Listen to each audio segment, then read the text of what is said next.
salut terrien, c'est Captain Max. C'est tout comme moi vous appréciez beaucoup le jeu vidéo, il y a un monument du jeu de combat que vous devez connaître obligatoirement. De par sa violence, sa musique, son univers, mais aussi et surtout ses personnages ultra charismatiques. Vous l'avez compris, je parle de Mortal Kombat, et aujourd'hui j'ai décidé de vous retracer l'histoire de mon chouchou, Sub-Zero. Bang! Après des années à vouloir inculquer la raison aux hommes, les souverains du monde finirent. Souverain du monde, rien que ça, c'est pas un peu abusé, non? Ah ouais, non mais là c'est vraiment n'importe quoi. Je reprends. Après des années à vouloir inculquer la raison aux hommes, les dieux suprêmes finirent par céder. Seule la vraie force physique et les pouvoirs surhumains des héros pouvaient encore intéresser les fidèles. C'est pourquoi ils décidèrent de lancer un événement afin d'exposer les plus grands guerriers aux yeux de tous. Que le tournoi commence!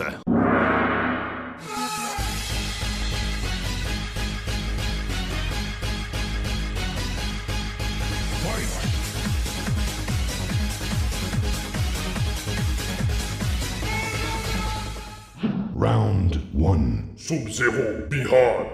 Deux hommes ont porté le pseudonyme de Sub-Zero, deux frères. Le premier fut Bi-Han, le second, son cadet, Quan Liang.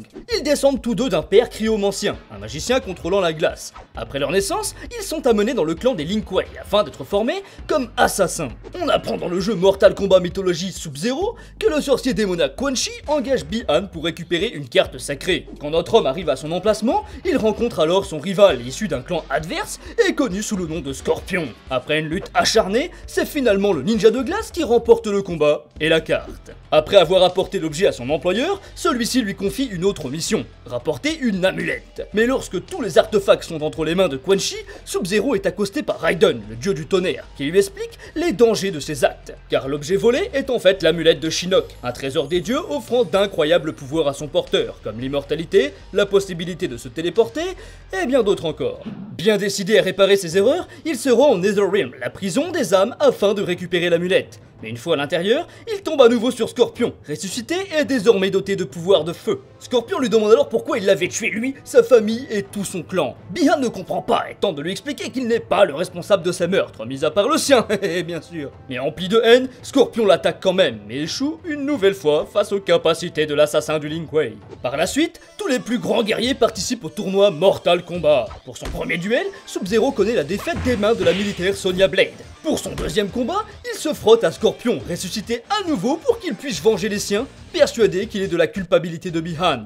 Et cette fois-ci, malgré un rude affrontement, c'est bel et bien Scorpion qui sort vainqueur. Mais en raison d'un accord passé plus tôt avec Raiden, il décide d'épargner son adversaire. Mais Quan Chi apparaît et le manipule au moyen d'illusions qui lui montrent son rival massacrant sa famille et son clan. Fou de rage, il lui arrache alors le crâne et la colonne vertébrale, mettant fin à l'histoire du premier Sub-Zero. Enfin, pas tout à fait. Round 2. Sub-Zero, Quan Liang. Quand il apprend la mort de son frère, Quan Liang décide de l'honorer en endossant à son tour le nom de Sub-Zero. Alors qu'il cherche le meurtrier, il est stoppé par son collègue assassin robotisé Cyrax qui lui demande de le suivre afin qu'il devienne également un cyborg, ce qu'il refuse. Ils s'affrontent alors et la glace l'emporte sur le métal. Après ça, ils s'empressent de rejoindre le Colisée pour défier Scorpion. Le combat est rude, les deux guerriers se rendent coup pour coup, et face à la colère vengeresse du ninja bleu, le ninja jaune plie le genou. Et alors qu'il s'apprête à asséner le coup final, Sub-Zero est capturé par Cyrax et Sector qui le ramènent chez eux pour l'automatiser. C'est ainsi qu'il devient Cyborg Sub-Zero. Suite à quelques péripéties et après avoir retrouvé le contrôle total de son corps, il rencontre à nouveau Quan Chi, accompagné du mercenaire ténébreux Noob Saibot, son nouvel homme de main.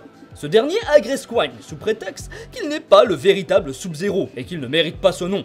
Lorsque le ninja bleu révèle qu'il est le cadet de l'original, Saibot lui explique qu'il est en réalité Bi-Han, son aîné, que Quan Chi a ramené à la vie après sa défaite contre Scorpion. Il lui fait également savoir qu'à présent, il n'est plus son frère, mais un guerrier serviteur du mal. C'est donc sans aucune hésitation qu'ils s'affrontent pour régler leurs différends. Mais c'est finalement Cyborg Sub-Zero qui remporte le combat et conclut en disant « Effectivement, nous ne sommes plus frères.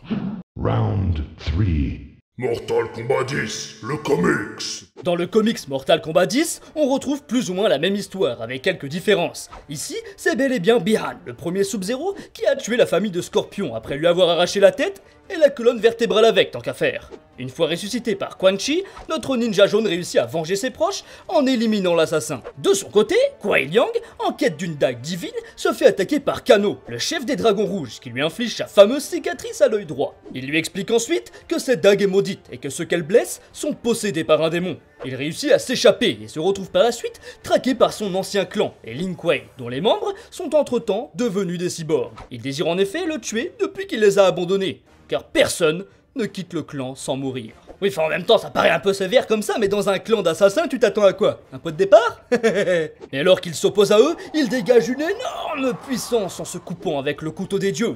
Après avoir gelé la ville au complet, il fait la rencontre de Scorpion avec qui il engage un combat sensationnel, qui voit les rivaux se rendre coup pour coup, chacun d'eux usant de ses techniques fétiches. Après une terrible explosion de glace, Sub-Zero retrouve ses esprits, mais se fait rapidement empaler par Scorpion qui profite de ce moment de faiblesse. Après quoi, le ninja jaune part en laissant derrière lui le frère de sa némésis baignant dans son sang. Kuai Liang survit grâce à Raiden, mais n'arrive cependant pas à se pardonner du mal qu'il a engendré autour de lui. Après quelques temps de convalescence, il retourne finalement affronter son ancien clan, les Lin Kuei, et parvient à vaincre leur chef, Sector, mettant fin à leur règne de terreur. Finish him. Les pouvoirs du ninja cryomancien. Faisant partie de la race des Cryomancers, Sub-Zero maîtrise parfaitement la glace. Après avoir vaincu Sector, il récupère le médaillon du dragon qui augmente considérablement ses capacités, mais également sa vitesse de vieillissement. Cela explique le changement brutal de couleur de cheveux ainsi que l'apparition de barbe et de rides au fil des histoires. C'est aussi la raison de la différence de puissance entre le premier et le second Sub-Zero.